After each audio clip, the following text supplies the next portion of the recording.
if this keeps up, this is exactly what we thought the Bears could be. I picked them to sneak into the playoffs as a 9-8 team. You can absolutely see it the way Caleb is playing.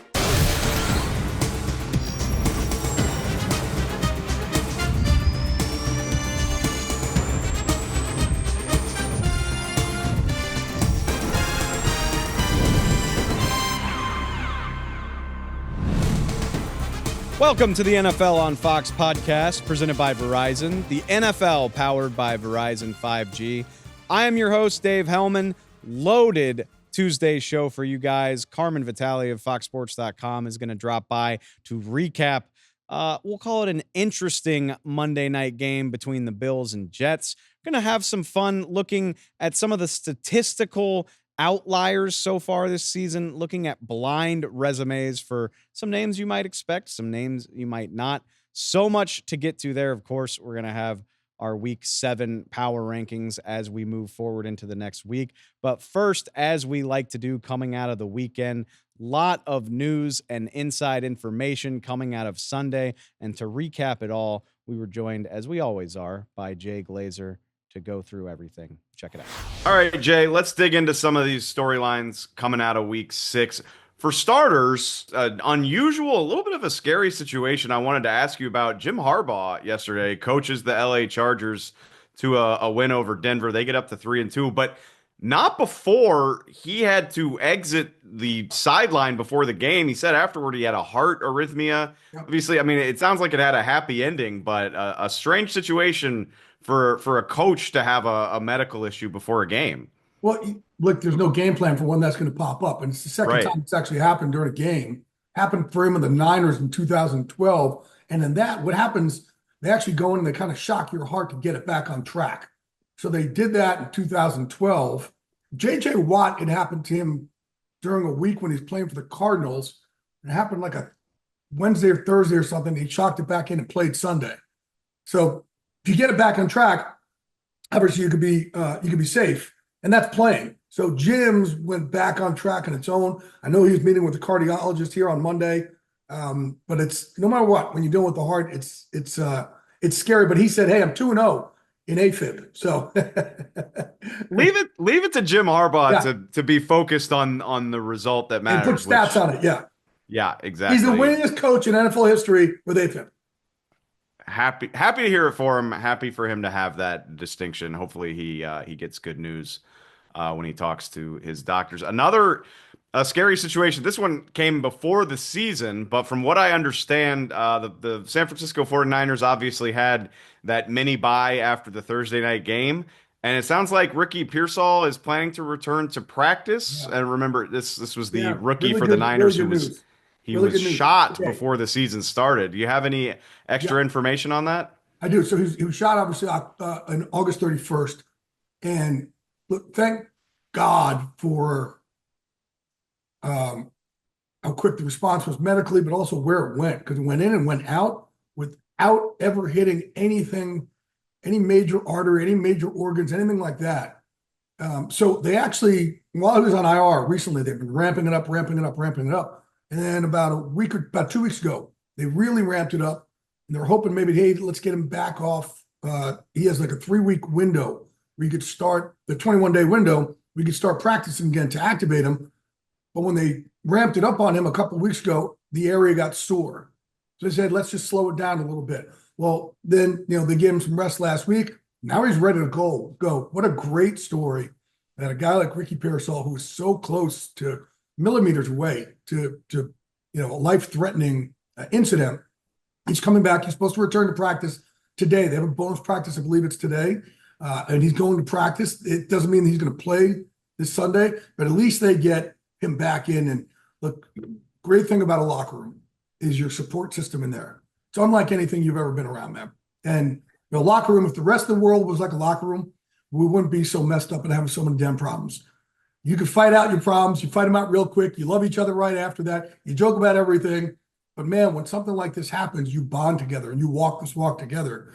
And for Ricky Pearsall, there's no better place for him to been around than an NFL locker room by going through this. And I know it definitely caused some trauma for him. like internal trauma, not just Sure. in the area, but I'm saying how he's getting over it also. This wasn't just, it doesn't matter that it went in and went out. The guy got shot during an attempted robbery. So it's a really scary situation. That's not something just between the ears you could just throw aside also. So that's why it's so important. I think it's so great. And we're in an NFL locker room to be so beautiful sometimes, to really be the support system that you need.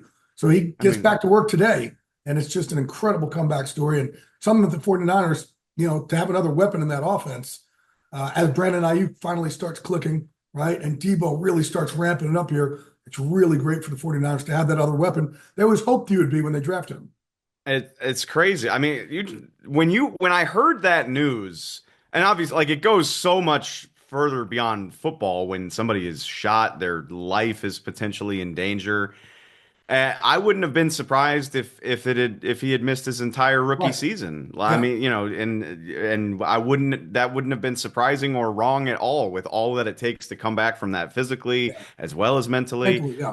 So to hear that he is returning to practice, and we're heading into week 7. I mean, it's phenomenal. And I think that's a really wonderful point that you make about the support system that a football team can be. Yeah. Hopefully, you talk about really you would be surprised if he was going to miss the season. They would have been supportive. They're going to be there. Sure. And it threw a lot of people in the organization for a loop. And I'm just the fact that some knucklehead tried to go out and do this. Obviously, they did it with the wrong guy, and Ricky Pearsall. He was a first-round pick for a reason. I'm excited to see how this goes for him now that he can get back to football. Really cool news coming out of San Francisco. Unusual news, I'll call it, toward the tail end of last week. We know Haason Reddick has been staging a holdout with the New York Jets. He has officially changed agencies. He parted ways with his most recent agents. I believe it was CAA. No, they parted ways with him. But excuse me, you're 100% right. They parted ways with him, which is what makes this so unusual. You don't usually hear it from that end of things. It sounds like Reddick has now signed with Drew Rosenhaus. I mean, how, if at all, does this change the dynamic? Should we expect this to get him back to the Jets anytime soon? I mean, what are we thinking about this? Well, first of all, he doesn't have any leverage.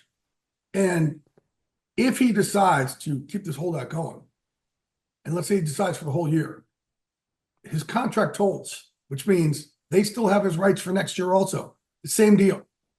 If they decide to push the max fines right now, they already exceed what he's supposed to make this year.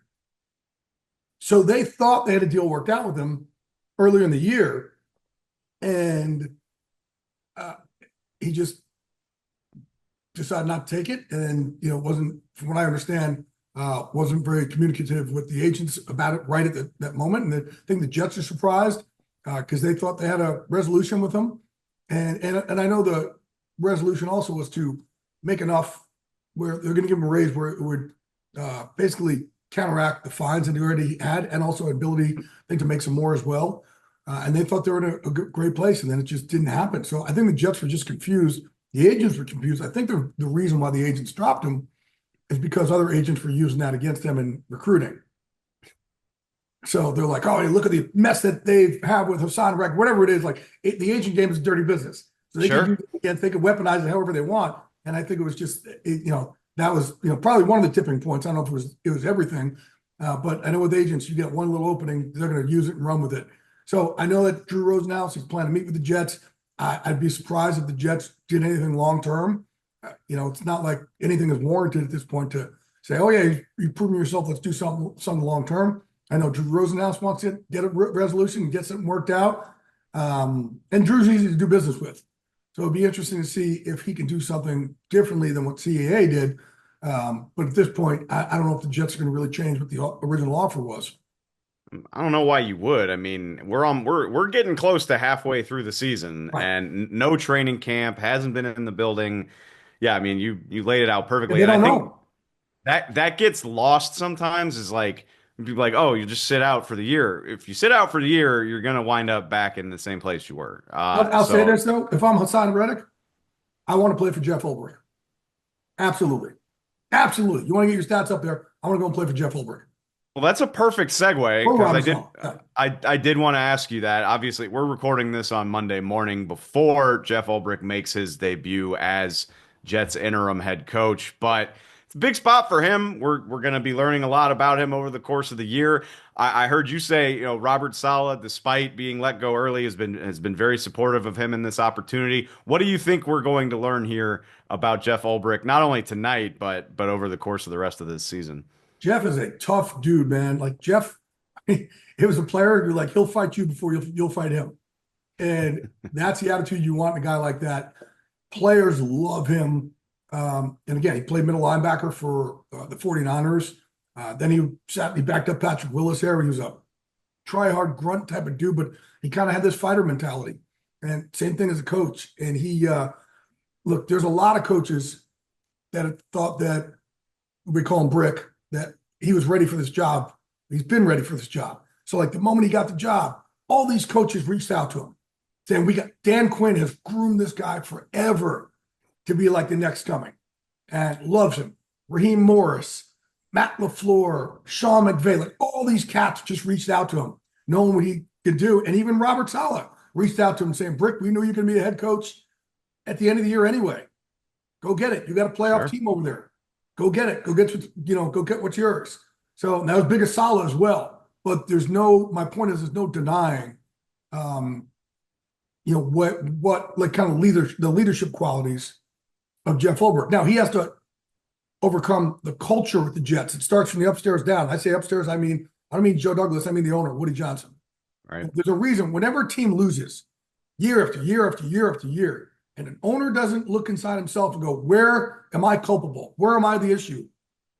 That's a culture that will never change. And for years, you look at Dan Snyder, he set that culture, right? The Browns, for a while, as far as Jimmy Haslam, when he bought the team, the only year they won was when that culture weren't allowed in the building. That was COVID, right? Until last year. The worst, an interesting point. The biggest turnaround I ever saw was the Saints. I mean, people had bags in their heads until Sean Payton went down. And it really taught the ownership there how to be owners. There's an art to that. And wiped out a lot of people who kind of had that old culture. And, people were not happy about it, obviously, there in the Saints organization. But that's what Sean Payton did. He changed around the culture. And the culture there with the Jets, I don't care who's coaching there.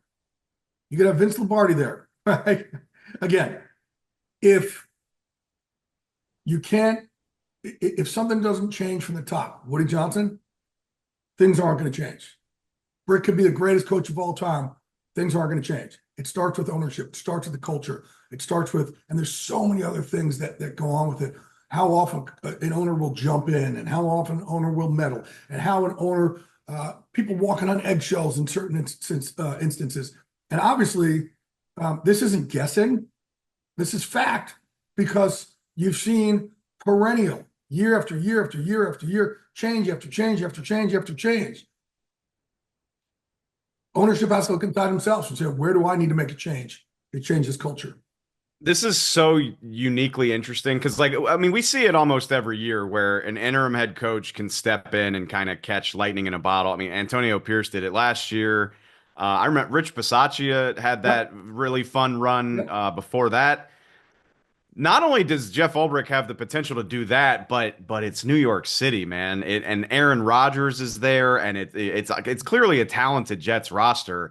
This could be very talented. I think Joe Douglas. People say, "Well, what about Joe Douglas?" I'm like, I think the roster that Joe Douglas put together, despite what a lot of the things the owners try to do over there, he's done a terrific job. I think Joe Douglas has done a great job drafting and adding free agents over there.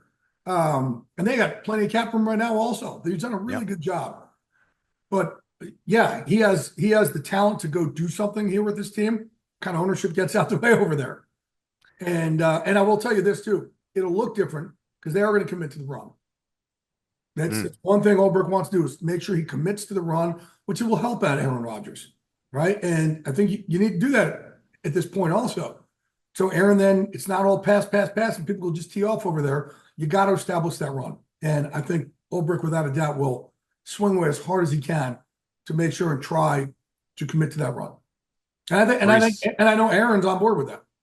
Brees Hall fantasy managers everywhere are thanking you for that tidbit right there, Jay. Yeah. We'll see how it goes. I'm excited to see what the Jets look like tonight and for the rest of the season. Still plenty of time to salvage that thing. In to your point, if they can get out of their own way occasionally. Jay, I always appreciate it, man. I'll talk to you soon. Thanks so much.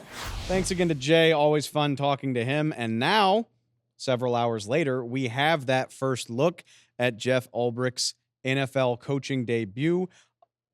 Not really sure what to do with it, to be brutally honest with you. A loss by the New York Jets, 23-20 to the Buffalo Bills.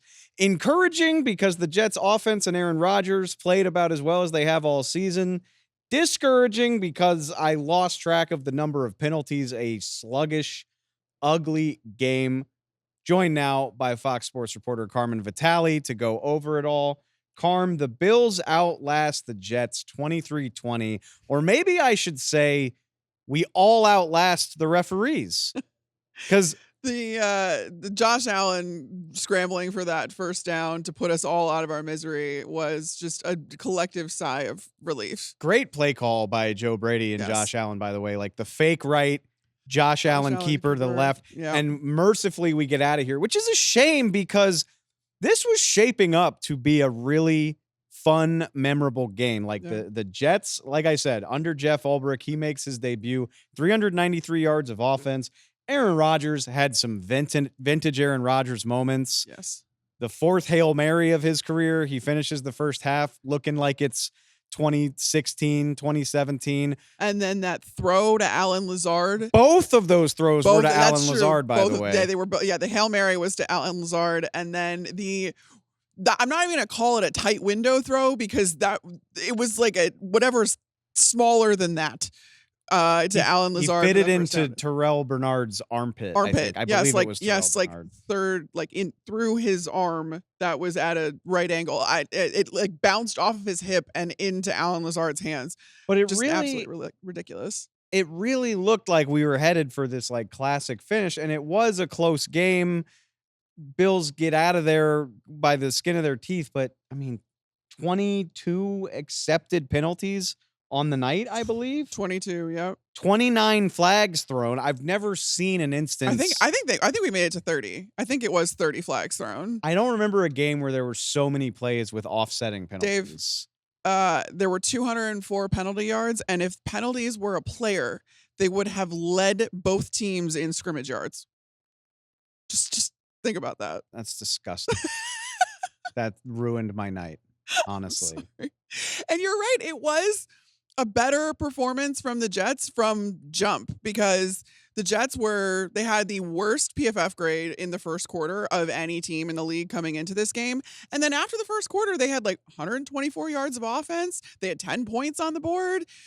It looked like things were trending in the right direction until all of these flags. And it was just start, stop, start, stop.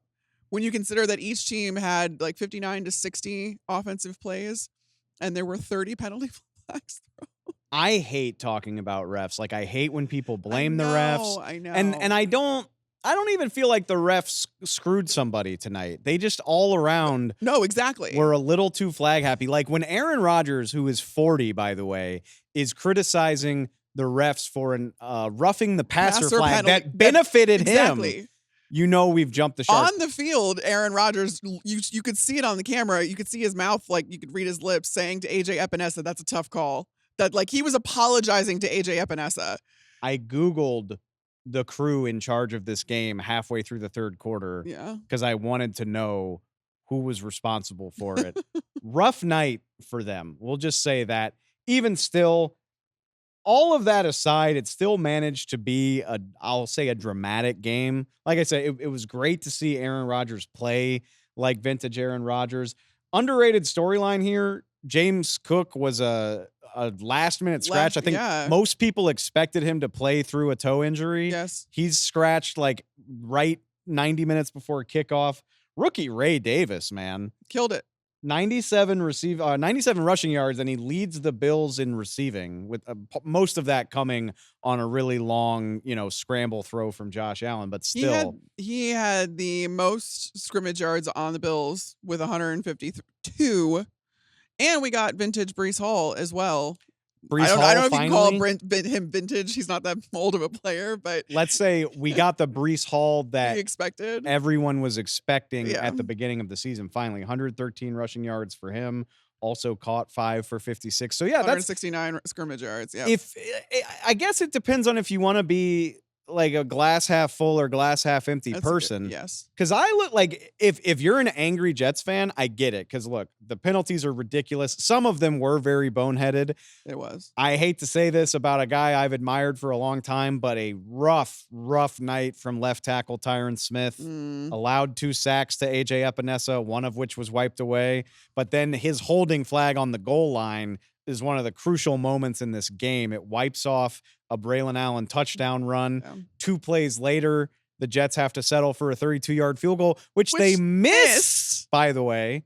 And that kind of feels like the difference. So if you're upset about that, I get it. And now the Jets are 2-4. It's going to be tough to dig out of that.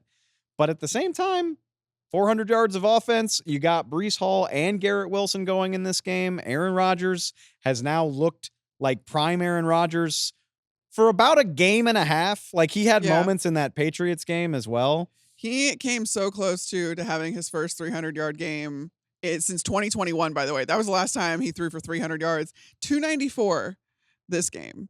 So like just right there. Almost. I'm choosing to be encouraged by this performance if it's me. Yeah, the refs were equal opportunity haters in this. Exactly. Well said. The Bills do improve to 4-2 though. They get they get on top of the division. They're back on top of the AFC East. I would say remember that you can run the ball. Felt like they forgot about that a lot of the second half of this game. I have to think that James Cook coming back once he's back will matter in that regard. Will matter in that regard. And we just talked about it too. You talk about equal opportunity haters. Equal opportunity field goal shenanigans. Oh, yeah. Tyler Bass had 2 misses in this game. He missed 1 field goal and an extra point. Greg Zuerlein missed 2 field goals. I guess if you attempted to kick at MetLife to score your team points, you may be entitled to compensation. This entire weekend, by the way, because Greg Joseph missed 2 for the Giants at MetLife on Sunday night. It is a well-known thing among teams in the NFL about the swirling wind effect in MetLife Stadium. Like that is something that everybody goes into MetLife Stadium understanding. And there are days where it's worse than other days. There are days where one end zone is bad and the other is fine. Or there are days when they're both bad. I mean, the way that MetLife is constructed creates basically like a wind tunnel. And I've talked to many coaches about it. And it's just, there's nothing you can do about it. MetLife is just not a fun place to play for any team. So coaches, and it's ironic that 2 teams share that stadium. Coaches hate the wind and players hate the turf. Yes. So abolish MetLife. Maybe the best thing we can say about MetLife Stadium is nothing at all. Good to know. A mess of a game, but at the end of the day, a pretty entertaining game for me. Maybe Jets, let that be a lesson to you. 1-4 in the red zone, and a big culprit there, aside from your own miscues, is kicking. So maybe we'll see how they adapt there. Jets go to the Steelers next week, which really, like I said, I'm encouraged by this one, but you probably can't afford to lose that one. Yeah. So it's going to be interesting how the Jets respond, especially now Ulbrich can settle into more of a routine. They don't have to do this quick change thing. Although where it's all happening at once. I honestly thought the quick change was going to benefit them because you see teams like come out with this little bit of a bump or juice or whatever it is when something like crazy happens and like a shakeup happens, and you see teams come together over just controlled chaos or maybe not controlled chaos. But I would argue they did get the bump. And 400 yards of offense. They did, and they just happened to run into the Bills. And they left too many points on the field. I mean, too many missed opportunities in the second half. We'll see how they respond. Bills against the Titans next week. Big chance for them to maintain this momentum. Really fun one. That does it for our Monday Night Football recap. That does it for all of our Week 6 games. So now, as always, we turn the focus forward. Carmen and I are going to have some fun with some of the statistical leaders in the NFL through the first 6 weeks. All right, let's take the opportunity to have a little bit of fun on the show now. We're at the point where we've watched plenty of football. It's still early enough in the season, though, that sample sizes can be deceiving. A lot of numbers that would surprise you for good and for bad across the league as we approach the halfway point. So I'm going to take that opportunity to have a little fun with it. We're going to do something we're calling the Blind Resume Challenge. Going to get an assist from Carmen. And Carm, I got together with our producers after the games on Sunday, and we took a look through some of the league leaders, some of the better performances, some of the more eye-popping performances through the season so far. Looked at some quarterbacks, some receivers, and some running backs. We're just going to compare resumes. Spoiler alert, I know the names, but you do not. I don't. No. We're going to look through it and try to here. Yeah, we're just going to highlight some interesting sample sizes to this point. Okay. Some guys that are having some really good seasons that may or may not surprise you. So, all right, let's get right into it. We're going to start with quarterback. Where else would you start? A couple of very impressive performances. Maybe not the names you would associate with. Maybe you would. I don't know. Okay. But take a look. We got player A and player B here on the screen. If you're watching, you can see it. If you're not, I mean, the thing that jumps out to me here for starters, player A with 17 touchdowns on the season, 1,600 yards. Got player B, 12 touchdowns on the season, but an eye-popping 1,900 yards.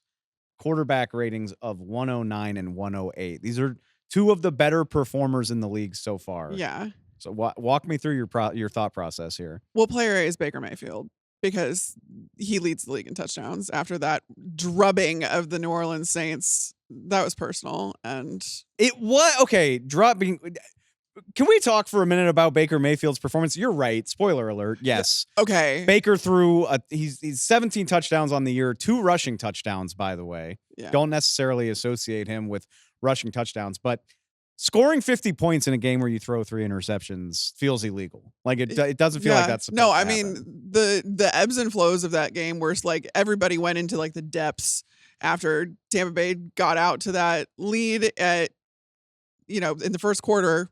And then all of a sudden let them right back in the game because Baker Mayfield couldn't take care of the ball all of a sudden. But then they pitched a shutout in the second half. So that I'm glad I'm right. All right, player. Okay, so that was easy. Baker and Sam Darnold were having eerily similar seasons. Baker pulled ahead while Minnesota was off. Off on the bye week. All right, let's look at player B. I should have known I wasn't sneaking Baker Mayfield past you. Of course not. Yeah, I get it. Okay. Also, it's pretty crazy that he's only had 5 interceptions on the year and 3 of them came against. All of his interceptions have come in 2 of his 6 games. So it's he's either phenomenal at taking care of the ball or it's hard to overcome. It's been very streaky, but I mean, you'll take it every single time. There's a larger conversation to be had too about this trend of, Baker and Geno Smith and maybe now Sam Darnold are getting these quote unquote middle class quarterback contracts. Well, Baker Mayfield so far is outplaying that contract. Well, and what do all those guys have in common? That they just needed time and a good situation. It's amazing. There's another larger conversation to be had about that, but we'll go on to player B. Let's go to player B. It is a little more confusing. Player B is much harder because there are quite a few quarterbacks that I feel like are putting up numbers right now, even guys that are maybe a little bit more unexpected, like Jaden Daniels. I think his stats stack up with pretty much anyone, although after that game against the Ravens, although he did well. I don't think it's Jaden Daniels, though. I think is it Joe Burrow? 12 touchdowns. I see why you think that. Yeah. Although the completion rate doesn't seem. Yeah, Joe's is actually even better than that. Yeah. It's not Joe Burrow. You're on the right track though. You're in the right place. In the right place. Oh, is it Lamar Jackson? Yes. It is Lamar Jackson. He has almost 2,000 yards. All purpose. That is his total number. Okay. All right. I'm like, wait a second. That seems outrageous. Okay. But even so. I just told you that Lamar has 1,500 passing yards. Okay. Through 6 games and 400 rushing yards. I wanted to highlight Lamar in this segment. Look, we know the Ravens have won 4 games in a row. We know that they look incredible. They look like they're rounding into what we remember from last year. Lamar Jackson is playing better football than he did last year. His MVP year. I'm tempted to say it's by a considerable margin, at least through the first 6 weeks of the season. Like he's he's blowing his numbers from last year out of the water. He's on pace for a 4,000 yard season as a passer. He's never done that in his career. No. Neither of the years he won MVP did he get 4,000. Right. He's on pace for 1,000 rushing yards too, which he hasn't done that since 2020. Right. He's That's on wild. Yes. I didn't realize that was the pace that Lamar Jackson was on. He's on pace for far more touchdowns than he scored last year. I think he's on pace for 34 right now. I believe he had 29 as the MVP last season. Like, everything about his game looks better in 2024. And I think, shocker of shockers, it might be because you've got Derrick Henry eating up all of that attention. I mean, obviously, he's the ultimate closer in terms of game strategy, but you're seeing more favorable matchups for the Ravens receivers. I mean, Zay Flowers had 9 catches in the first half of that game against Washington. Just makes everything easier. Well, I was going to say, too, with Derrick Henry added to this offense, then teams are much more likely or much more tempted, at least, to load the box, right? To try to contend with Derrick Henry. It doesn't matter much, and we have the stats to back that up. But what that also does is it pulls more guys down lower. And what you're seeing from Lamar Jackson this year is he's throwing his guy. He's not even throwing his guys open. He is recognizing which receiver is open because there seemingly is always a receiver open for him now, hitting these guys in stride, and they are just getting so many yards after the catch on top of that. So Lamar Jackson is pushing the ball down the field by getting it to the right receiver. He's making the right reads. His anticipation is so good this year so far. But what you're seeing is him just hitting these guys in stride, and then they're going and getting 5, 10, 15 more yards after the catch. And I mean, I don't want to say it's inflating Lamar Jackson's numbers, because I think it's in large part because of Lamar Jackson and his decision making that they're getting this many yards after the catch. But it really, like, the offense is just clicking so well. And that's a shout out to Todd Monken too. I want to shout out Monk real fast. It's year 2 of Monken's offense as well. Like, that matters. They're clearly, everybody's more comfortable. You got Mark Andrews caught a touchdown pass. Finally. What a freaking throw that was too. It really was. I love this is the way I've been waiting to see Lamar Jackson as a runner. You know, like early in his career, it was him doing everything, and maybe you're thinking too much because you don't want him to be exposed to that much contact. And then in recent years, you're thinking maybe Lamar's not running enough. He's off to an incredible start. Like I said, he's on pace for 1,100 yards. He's had double-digit carries in 4 out of their 6 games. But it's never him taking off and scrambling and trying to improvise. Like, It all feels very intentional. And That's a good word for it. When you build that off of how dominant Derrick Henry's been, it's just the perfect change-up pitch. And I don't know how many defenses can deal with both of those things. I would venture to say almost none. And we've seen that now through 6 weeks of the season. I think it got off to a little bit of a bumpy start in the beginning, and I was a little bit concerned that they weren't using Lamar Jackson on those designed runs as much to complement Derrick Henry. But you've definitely seen them get into a groove these last couple of weeks. And to your point, I just don't think that many defenses are built to defend this at all. How do you account for 2 runners, one of which is, oh, by the way, also one of the best passers in the league at this point? I don't want to speak too soon, but is there a hot take or a bold prediction coming? He's off to a better start than he was last year, and he won MVP. And I think voters are often reluctant to vote for a guy to win MVP 2 years in a row. I mean, I know Aaron Rodgers did it recently, but in general, I don't think voters would rather have a new guy to vote for. But how are you going to argue with Lamar if he tops last year's numbers? No, has the league ever seen a 4,000-yard passer and with a 1,000-yard rusher? I don't think they have. I think that was because I remember, of all, this seems like ages ago, and I guess it was, leading into the 2023 season, everybody was talking about Justin Fields being so much better in his second year in an offense, and they were talking about potentially getting to be a 4,000. It seems insane right now to think about that, but if it was anybody, it would have been Cam Newton, but I don't think Cam ever did it. Yeah, I don't think there's been a 4,000-yard passer and 1,000-yard rusher at quarterback. We'll get somebody to double check us on that, but it's rare territory regardless. Right. All right, so let's take a look at our 2 receivers, receiver A and receiver B, who are both off to. We're not talking about Nico Collins here. We're not talking about league receding leavers, but two guys Okay. that are off to really solid starts, but it might not be who you think it is. So player A, just 16 catches on the year, but those 16 catches have gone for 365 yards, 22.8 yards per catch. So I'll let you think about what type of explosiveness that might be. And then player B, less yards, 351 yards on 7 more receptions, 23 catches, no touchdowns on the year. So not a bad start for player B, but not the most incredible start in the league, obviously. So I'm curious to see Am what I you make supposed to of read this. into that? I'm curious to see I feel what like you that make was of there was this. context clues in there. I might be playing games a little bit with this one. Okay, their player A is one of two guys. There are two guys that spring to mind here. I like where your head's at. One is because of that absolutely outrageous yards per catch average, it's got to be either Alec Pierce or Jameson Williams. You're right. Do you know who?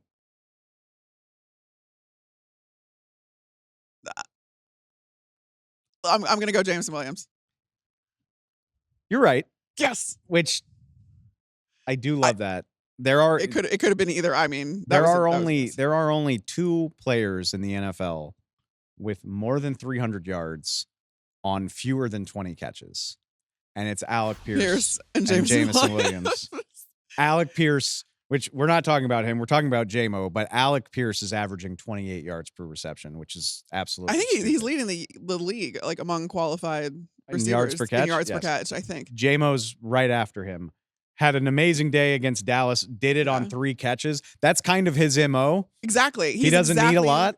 He's exactly what this Detroit offense wanted him to be these last couple of years. He was never going to be a wide receiver one. He is that explosive downfield threat that you have to make defenses be accountable for. And it's working this season. He's staying healthy, and it just adds a new dimension to this already very creative Ben Johnson offense. And they just have weapons at every single level that can beat you, whether it's Jameson Williams down the field or Sam Laporta on a reverse flea flicker down the field, by the way, or Jahmyr Gibbs, David Montgomery, just being the bowling ball that he is. And I didn't even talk about Amon-Ra St. Brown. Like, how is that the last person I got to? What I do think is interesting is Jameson Williams is the number 2 receiver on the Lions. Like, he's seeing more targets. Haven't really gotten Laporta going as much as I was accustomed to because he was such a volume guy last year. And Jahmyr Gibbs as well. Gibbs and Laporta both just a couple of catches behind J-Mo. They've been fighting through injury too. But it's early in the year. Like, I absolutely expect those guys to uptick beyond J-Mo. Yeah. But here's the crazy thing. Jameson Williams is on pace for 1,200 yards on like 55 catches. That's like, silly. You're not supposed to be able to do that. I'm sure silly. It's going to even out eventually, but this is what we wanted him to be. Okay, so a fantastic start for him without needing a lot of volume to do it. Yes. Now, can you infer anything from player B, who not out to a bad start at all, but it's just not quite as much fun as what Jameson Williams is doing in Detroit. All right. Well, if 23 catches, I wonder how many targets. You guys don't have targets up there, but I'm assuming that. Do you want me to? No, but no. But given what you said before, it sounds like this is a guy that should be targeted more and is like one of the higher, or like a wide receiver one for his team. This is a guy that we've talked a lot about in recent months. Had a Devontae Adams? A very interesting summer. Oh, I like that. But no, Devontae, he's kind of been MIA with the hammy in Las Vegas. Yeah, quote unquote. Hammy. Yeah. We'll see. The target number is 41. He's been targeted the most on his team.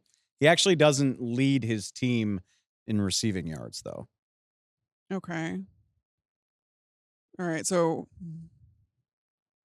it's not Jordan Addison. No, Jordan Addison has touchdowns because that's the big thing here is that there's not gotten into the end zone. That donut in the touchdown category. That's not glaring great at this point. I don't know. I think you're going to have to tell me because this is hard. It's a guy who feels very forgotten about considering how much we did talk about him. And that was my hint. This is Brandon Ayuk. Okay. Which So wait, Jawan Jennings is he's the receiving 49ers yards. receiving leader, largely off of the strength of one game. But that's actually the interesting thing here. Brandon Ayuk is getting a lot of heavy lifting from one game. Remember, last week, week 5, he went 8 for 147 against Arizona. Mm-hmm. It's the only time this season he's finished with more than 50 receiving yards. Oof. More than 48, in fact. Which is wild given the fact that it's not like Christian McCaffrey is eating up targets or work, and you're down a considerable amount of weapons at this point, and Brandon Ayuk isn't like rising to the top of that.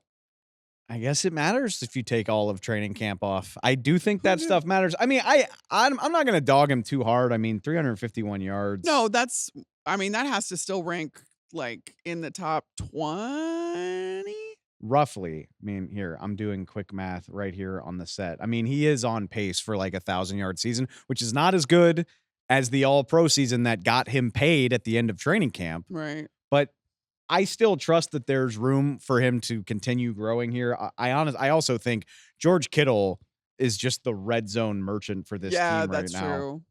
How many touchdowns does he have? He's got 5 touchdowns. Yeah. Okay, that makes sense. He's Brock Purdy's go-to guy in the red zone. And on top of that, we know the Niners have struggled in the red zone as well. They've still think bad. That's true. There's plenty of room for Brandon Ayuk to I don't even want to call it breaking out of a slump. Like, I think he's fine, but there's room for more plays, more catches, and certainly I'd like to think he's going to get in the end zone eventually. But it is interesting that after all of that conversation over the summer, about how he's the team's number 1 receiver, he wants to be paid like it. It has not been the start not the case that they might have envisioned. All right, let's wrap this up at the running back position.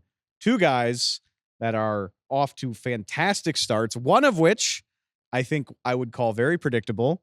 The other one, not so much. I will do a small amount of work for you and say we're not talking about Derrick Henry right now. The man has 700 rushing yards. I was going to say, I would know those stats. Yeah, immediately. I think you would notice Derrick Henry's 700 rushing yards. So player A, approaching 500 rushing yards, 482, 4 rushing touchdowns, a receiving touchdown, 105 touches on the year. Player A, I will do you this favor. Player A has also only played 5 games, so I'm giving you a smaller sample size.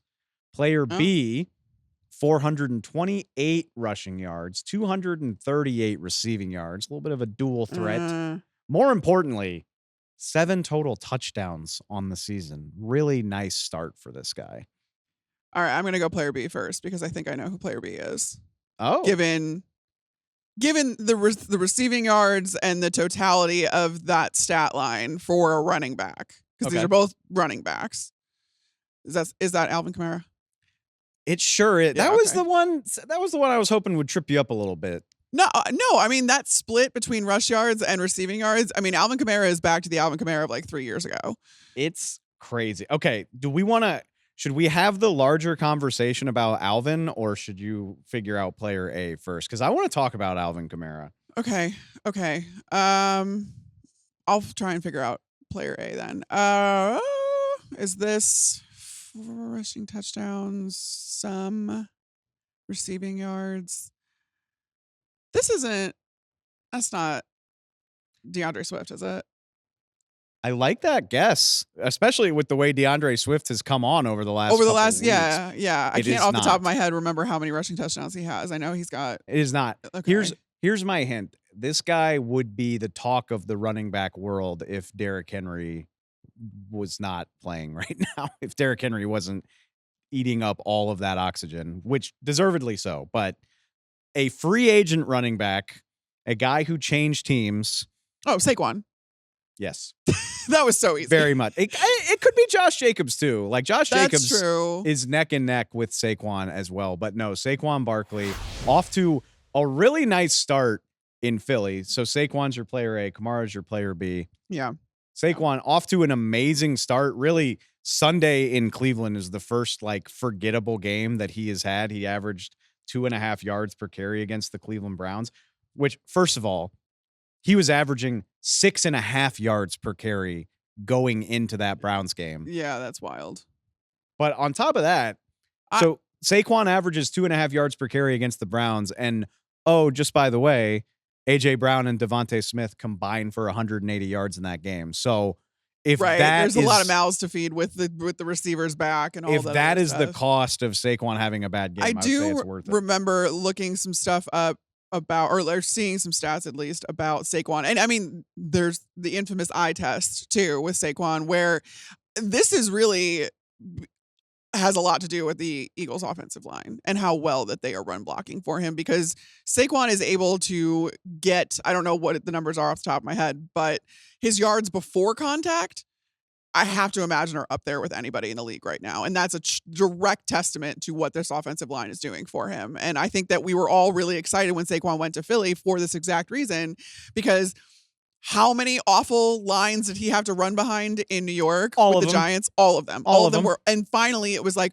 he's going to go to Philly and he's going to have a really, really good offensive line finally. And we're going to get to see, unsurprisingly, that, he still has it. He's still a great player. And, his game could be leveled up even after that. My only real take on Saquon, because I mean they paid him handsomely. Right. He's delivering on it, in my opinion, and he looks so explosive. Like he's had so many runs for Philly this year where like you can tell he still has plenty of juice. My only thing with him is he has 14 catches on just 17 targets, which I thought they would use him more. It's not bad, but I thought it would be more. And then I have to remind myself, AJ and Devontae are there. Ironically, but though, even when AJ was out, It's really been more Dallas Goedert that stepped into that third receiver role. I thought they would find more uses for him in the passing game. I feel like it's a minor complaint for a guy that has 600 all-purpose yards. I was gonna say, as a pure running back, he's doing everything you wanted him to do. And let's talk about Alvin Kamara. Let's talk about Alvin Kamara, because. Okay, we could have guessed, especially the way the Saints started the season, that he was playing well. He blew up against the Cowboys. He's had a fantastic year. But I'm fascinated what this could mean for the big picture. Because Saquon just signed in Philly. Like that's gonna be that way for a minute. Alvin Kamara, as recently as like August, was in a contract dispute with the Saints. Remember, he didn't show up for the last day of minicamp in the spring. And there was all kinds of speculation about whether he was going to come to training camp. And he sort of broke the silence when the season started. And he was like, I'm here. I'm going to play. You don't have to worry about me. And to your point, for the last year or two, it's felt like the classic running back falling off the cliff where you're like, oh, this guy's going to be a cap casualty and the Saints are going to move on from him. That's so sad. 666 all-purpose yards and 7 touchdowns later. Right. He looks like he's still got plenty in the tank. Yeah. As someone who was personally victimized by Alvin Kamara for so many years when I worked for the Buccaneers, I'm having flashbacks in this season of the sheer amount of just the most dangerous thing about Alvin Kamara was always that any play could be a house call. Any play could be. And many of them were. And if it wasn't a house call, it was a 20, 30, 40-yard gain. And that's what we're seeing again out of him, whether it is the short screen passes out to him in space or, the check downs to him, or if it's more of a designed route for him, on top of the fact that he's running the ball really well. He looks, again, like that guy that we were all so scared of 3, 4, or 5 years ago. And then it does beg the question of, all right, if you are one of these dual threat running backs, should we be treating you and therefore paying you more like receivers? If you're going to be the second or third leading receiver on your team, or even third or fourth at this point, should some of that wealth be distributed for these guys that are major factors in the receiving game? Couple thoughts here. Number one, injuries have already decimated the Saints. Yeah. They're playing the Thursday night game this week, by the way. They're playing Sean Payton's coming back to New Orleans. I mean, it's gross when you go look at, I think there's 17 guys on their injury report, and nine starters from week 1 are dealing with an injury. or have been sent to IR. I would Alvin say that- himself is yeah. dealing with injuries right And now. that offensive line too just got completely decimated when you lost Eric McCoy, but multiple of your guys along the line now are dealing with injury. Like it's So for start, we'll see. And that's why this is such an interesting time to do this, because Alvin is he's more than halfway to his yardage totals from last year. But A, how well can he keep that up as the Saints weather these injuries? But B, if he does, dude, there's an interesting future for Alvin Kamara and the Saints, because that contract situation's still there. right. You know how the Saints like to live dangerously with the cap. Very. As usual, they don't have a ton of cap space. Alvin Kamara's, This is my shocked face. yeah, that's what? What? Alvin Kamara's cap hit for next year is $29 million. Well, they're gonna have to do something with that regardless. He's not staying on that number. No, absolutely which makes not. so is an extension in line? Is some sort of restructure in line? Do they have to cut Alvin Kamara? That's part of too my thought process in asking the question of, do we need to start treating some of these running backs that are these dual threat guys that are part of the receiving game as well, more like receivers, in the sense that maybe they don't have as much tread on their tires as we're used to running backs having when it comes to taking all of the hits and having to push through the pile and do all of the physical things that make running back careers so short.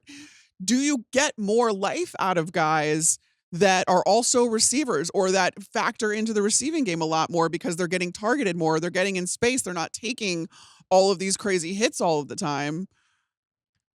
I don't know. I don't know the answer to this question. I just think it's a really fascinating conversation, and Alvin Kamara is going to be one of those guys that's going to force that conversation. I'm going to say this for posterity, based on, like I said, we haven't played a whole season, but it's a large enough sample size. When the Saints have been healthy and doing their thing, he looks like a guy that I'm comfortable paying to play running back for my team. I'm curious. I'm thinking way far into the future, but he turns 30 next year. Okay. If he's available, and it's realistic to think that he could be based on his age, the cap hit, the Saints' finances, that's a guy that I would pursue without a second thought if he becomes available. The free agent kind of market for Alvin Kamara Derrick Henry should be pretty robust, especially like what we're seeing running backs do now. They're completely, and how much they mean to these offenses. They're obviously completely different running backs, but like Derrick Henry was drafted a year before Kamara. He's carried the ball way more times, still functioning at a really high level. Yeah, well, that's what happens when you're 6'3". Derrick Henry is really not a fair comparison to anybody, No. but I've been so impressed by what I've seen from a healthy Kamara in a good scheme with a healthy offensive line. I'm curious to see where this goes. I hope he keeps it going, and whether his future lies in New Orleans or somewhere else, I just think this is a guy who's got more in the tank than I think a lot of people would have given him credit for. And I think that we're seeing that more and more on an individual basis with players, but then at the macro level, I mean, you look at offenses that are the most efficient offenses in the league this year are the ones that have found ways to run the ball. And I think this is kind of a shift now it's not going all the way back to the run the damn ball, smash mouth football times. We've still progressed beyond that. It's still a passing league, but I do think that there is an evolution coming where you see these more mobile quarterbacks. Even you have prioritized the run game a little bit more to just add another dimension to your offense. It's not taking away the passing offense entirely like it was before, but I do think that the run game is becoming more and more prioritized, and we're seeing good results. And so I think that trend's only going to continue until Mel Kiper gets his way and they ban too high safety coverage from the NFL. That's a conversation for another day. I don't think that'll happen. Maybe when it does, we can do that segment then. Carm, always appreciate your help with this. Thanks a lot. One last thing to get to before we wrap the show, and you know what it is. It's time for the power rankings as we move forward into week 7. Without further ado, let's take a look at them. Show me the fun little graphic with all the fun little arrows so we can sort out this hierarchy. A lot of dashes actually this week, like not so many arrows. That's what happens when a ton of favorites win. The top of the power rankings looking startlingly similar as it did last week because just none of those guys had a dip. All right, as we like to do, though. Let's start way down at the bottom because I do have something to say about our new last place team for week 7, the Jacksonville Jaguars. I don't actually believe you're the worst team in the NFL. This spot is typically reserved for a team that has no talent, no quarterback, all of that good stuff. I don't think that describes the Jags, but what else can you do when the vibes are this bad? You drop to 1-5 in a 19-point loss over in London. It's not just that you lost badly. We talked about this on the recap show. We don't have to go that much in depth, but the dropped touchdowns, the penalties. How about the fact that your own players are calling out a level of quitting by his teammates on the field? All of that stuff happened. Doug Peterson looks like he's on the verge of a breakdown every time I see him talking into a microphone. There are some bad vibes in the NFL right now. So it is telling that the Jaguars are the worst vibes of all, on top of having one of the worst records in the league. They might not have the least amount of talent in the NFL, but I just think they are a fitting placeholder for last place right now, dropping them 7 spots down to number 32. Speaking of bad vibes, can't get out of here without talking about the Dallas Cowboys, who plummet down to 19th on the week. Looked like things were trending in the right direction when they got a last gasp win in Pittsburgh last week, and the wheels came off heading into their bye week. We talked about this too. I mean, you can just look at the score and you know what to say. 47-9. Defense is atrocious, and the offense makes everything look difficult. Typically, I think Dak Prescott is the one thing holding this team together most weeks, but he had a very bad day in addition. So when your quarterback doesn't have it, in addition to the rest of your team being injured and underperforming, this is what you get. Jerry Jones isn't going to do anything rash this early in the season. He's not going to fire Mike McCarthy. They're not going to make some major trade for somebody to come in and whip things into shape. They're just going to look at the guys they have and hope that it can be better than what it's been, which is atrocious half the time. They are only 500, but the 3 losses have been absolute beatdowns. Even the Ravens game that they clawed back into, they were losing by 20 plus at one point in regulation. When it's bad for these guys, it's really, really bad. And the Niners are on the other side of this bye week they're about to start, so they better figure it out soon. Few spots up from the Cowboys. I've got the Cincinnati Bengals moving up 3 spots to 17. Trust me, I watched the game on Sunday night. They're not moving up because they were overly impressive.